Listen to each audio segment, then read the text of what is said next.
What up, y'all? I'm your host, William O'Shine, and welcome to another episode of SunSchine Studios Reviews, where we highlight various TV shows and movies in different genres. Today we'll be going over 5 highlights in episode 2 of Amazon series The Boys, based on the comic book of the same name. This episode mainly details character introductions and story progression, which in my opinion was not quite as shocking as the pilot episode, but still fairly entertaining. As previously mentioned in the last review, these highlights contain various spoilers, so you might want to stop watching this now if you'd rather wait to binge the series on DVD or on Amazon Prime. With that said, it's highlight time.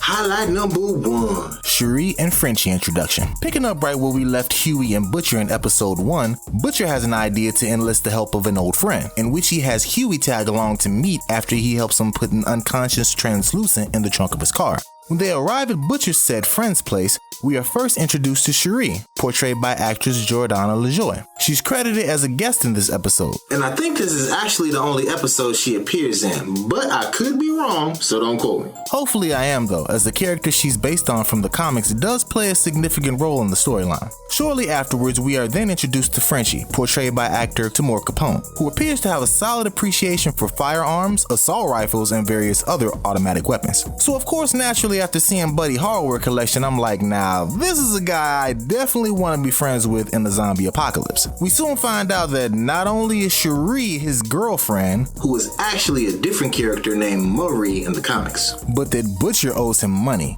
meaning they didn't part ways on a positive note beforehand. Nonetheless, Butcher surprises him with the now conscious translucent in his car trunk, which Frenchie doesn't seem too pleased about, and for good reason. You got translucent in your trunk, huh? I think it's past you, mate.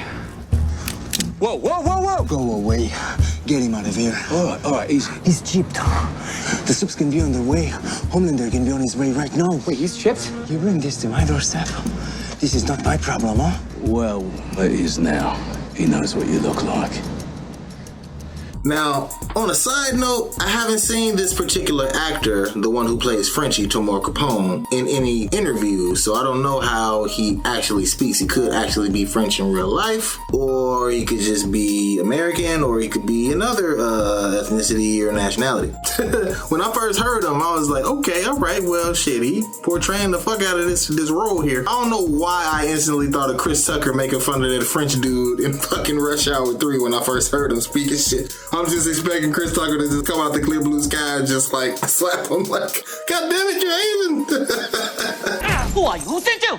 你是谁？谁把你来了？你是谁？谁把你来了？把包不理我，小妹的 flick. What the hell is that? I think he's speaking French. French? What kind of Chinese speak French? Tell him to stop playing around and talk right. How can I tell him? I don't speak French. Ta gueule! Talk right, man. Qui suis-moi? No! You're Asian. Stop humiliating yourself. Highlight number 2. A-Train visits cancer patient. In this scene, A-Train, portrayed by actor Jesse Usher, makes a surprise visit to a cancer patient in a hospital. Now, given the nature of this show, I'm sure that this scene ain't supposed to be funny, but even knowing that makes this scene even funnier.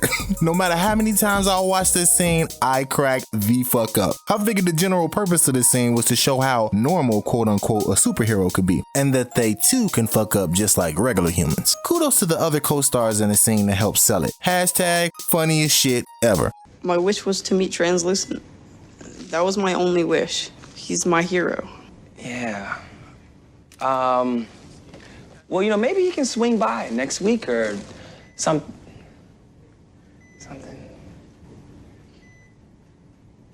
Fuck. Like, I tell you what, you get better and I'll teach you to run as fast as me. Yeah? Yeah? You'll teach me to outrun cancer? Yeah. Dude, I'm like, oh my goodness, man. This shit just has me fucking tears internally every single goddamn time I see it. I'm sorry. I asked for Translucent. Right, but Translucent is on a secret undercover mission right now. But you got the A-Train, baby. Highlight number 3. Homelander threatens the Deep. Back at Vought HQ, the Deep gets summoned to a meeting after being misled by Homelander thinking it would be with the team instead of just them. Well, I heard we had a meeting, so I'll just leave you to it. Well, we're having a meeting right now, aren't we, Deep? You and me. Come on in. After a brief conversation, the Deep is clearly intimidated by Homelander, and we, the viewers, gradually see just how much of a threat Homelander actually is. Because up to this point, you see that most of the Seven is pretty fucking tough. But according to the comics, Homelander is the leader of the group for a reason. And I highly doubt that reason would be being the weakest member of the group, right? I thought I was, I don't know what I saw down there, as a matter of fact. When it was really dark and the muddy water was really muddy. And I'm sorry. Okay, I'm sorry. I didn't really see anything down there, as a matter of fact. That's what I thought. Yeah. Yeah.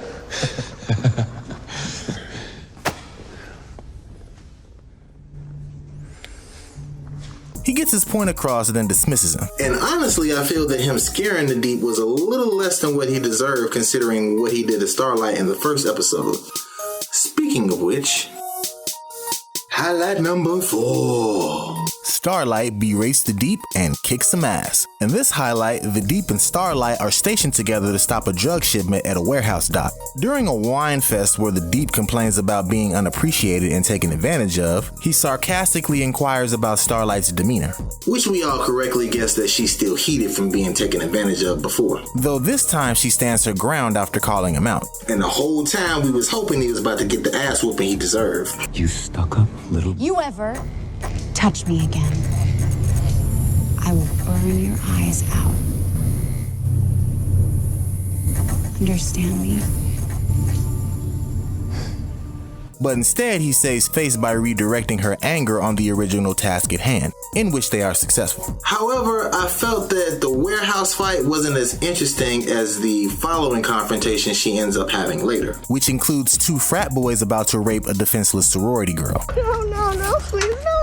The girl said no. We're all friends here. Yeah, it's all good. It's fine.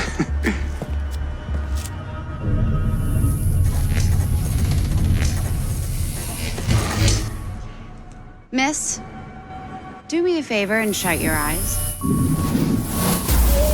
She handles them both without breaking a sweat, unfortunately not knowing she was being recorded without her costume, which she later gets accosted for by her agent/publicist Ashley Barrett, portrayed by actress Colby Menifee.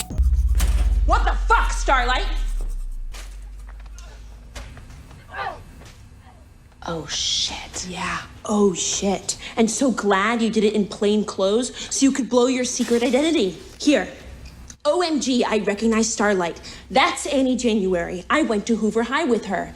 Hashtag, she was bulimic. Highlight number 5. Huey kills Translucent. In this last highlight, Frenchie finds out how to kill Translucent after several failed attempts on his life by him and Billy Butcher. Since his skin is indestructible, he gets the idea from a turtle on television to ultimately penetrate his shell by inserting C4 up his rectum. While he's unconscious. What did you do to me? He stuck a lump of plastique up your bum, son. S-bomb.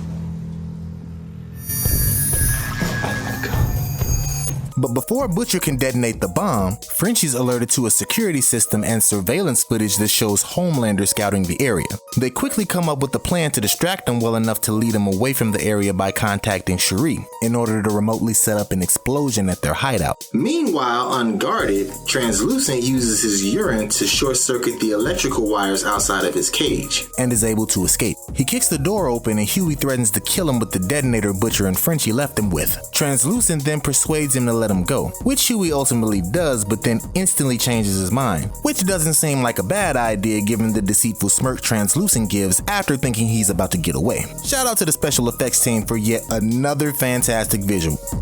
Very graphic, but superb. 5 stars.